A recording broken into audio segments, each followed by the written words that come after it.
What if I told you the dollar reset isn't coming? It's already been scheduled. And the trigger? It's not crypto, it's not a war, it's gold. In 2025 alone, gold has shattered 16 all-time highs. Central banks are stacking it. China, Russia, even the Bank for Internal Settlements reclassified it as a Tier 1 asset, basically making it as good as cash for banks. And yet, America still values its gold reserves at $42.22 an ounce. Not a typo, that's a number from 1973. So what's going on here? Why are we pretending nothing's changed while the rest of the world gears up for a reset? Well, let's pull back the curtain. Gold's market price just passed $3,200. That means America's 8,133 tons of gold are worth around $830 billion. But on paper, still marked at $42.22. That's not just outdated accounting, it's intentional. But why? Because marking it to market would acknowledge a massive gain and force a conversation they're not ready for. Like, is the gold even there? Why hasn't it been audited since 1953? This silence, it's the smoke.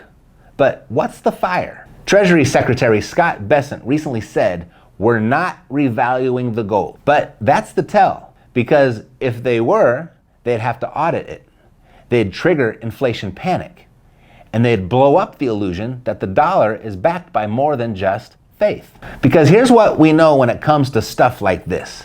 The minute they say they won't, you know they will. Like, read my lips, no new taxes, HW said, and then new taxes were signed into law. If you like your healthcare plan, you can keep it, said Obama. Then millions found out they couldn't. Inflation is transitory, they said under Biden's watch, just before it surged to 40-year highs. The NSA does not collect data on millions of Americans, James Clapper said on Obama's watch. Then the leaks proved otherwise. We're not going to do 2008-style bank bailouts, Janet Yellen said, days before emergency actions guaranteed all deposits at failed regional banks.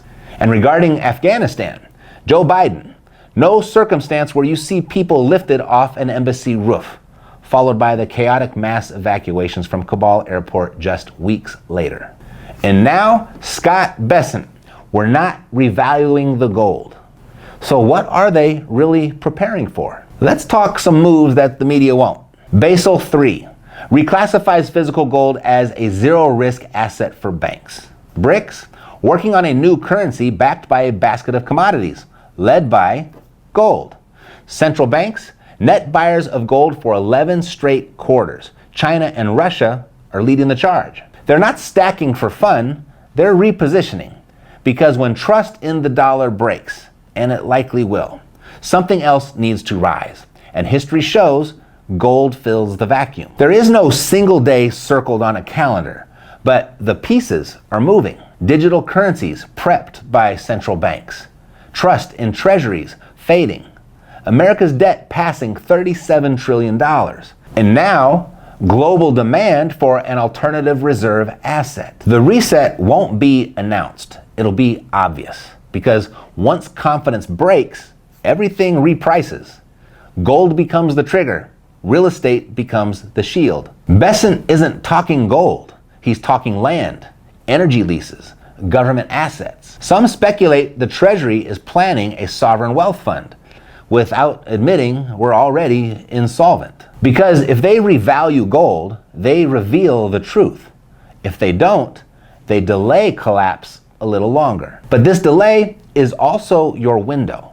So here's something to do. When a currency weakens, you don't save harder, you own better. Fixed rate debt becomes your weapon.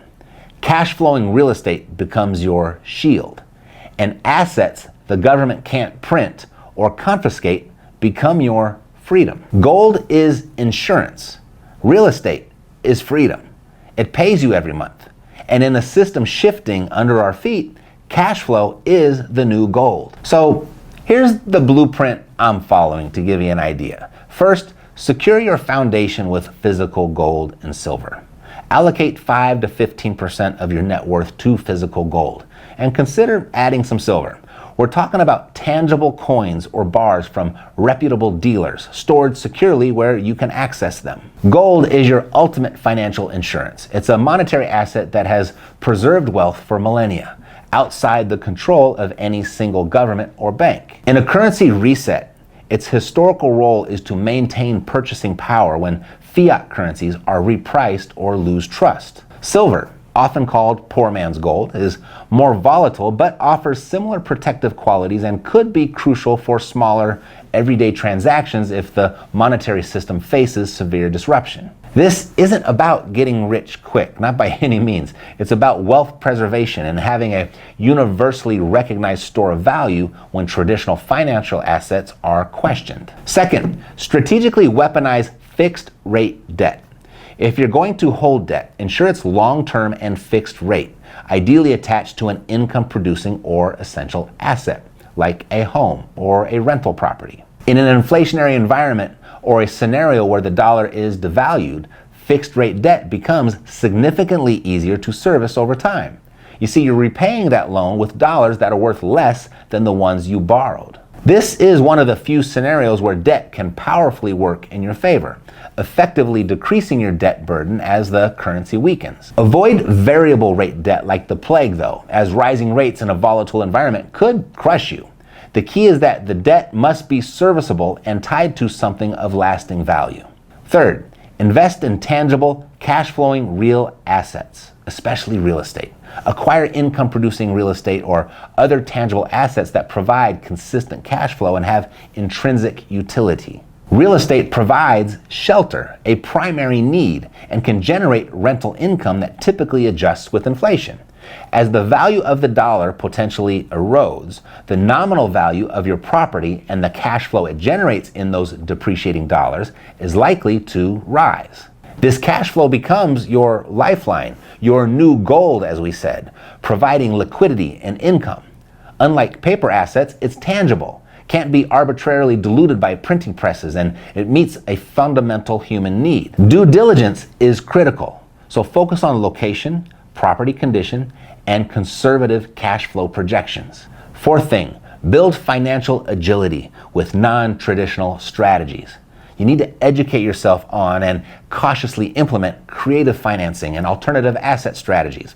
This includes understanding options like seller financing for real estate, private lending, being the bank, or even diversifying into other hard assets like productive land or commodities relevant to your situation. If this overwhelms you just thinking about it all and you want some help, that's what we do here. Let me know. I'll pin a document in the comment with some details. I'll do that down below. Either way, here's why this is important. In times of monetary transition, traditional banking and lending can become restrictive, unreliable, or offer unfavorable terms. Being able to operate outside the conventional system gives you an enormous advantage. Seller financing can unlock deals that banks won't touch. Understanding how to structure subject to deals means you could take over properties with favorable existing low interest loans, a huge win in an inflationary environment. This type of loophole lending, it allows you to create your own opportunities. This isn't about reckless speculation. It's about becoming financially sophisticated and adaptable enough to navigate a changing landscape where old rules may not apply. A powerful tool for your toolbox when it comes to creative financing is a line of zero interest credit, like the ones that they offer at loopholelending.com. Always seek expert advice and never invest in what you don't fully understand. But the time to learn is now. The game, it's not to panic, it's to pivot. This isn't just about defense. It's about strategically positioning yourself for the realities of a new financial era. This is how the wealthy reposition quietly while the world watches headlines.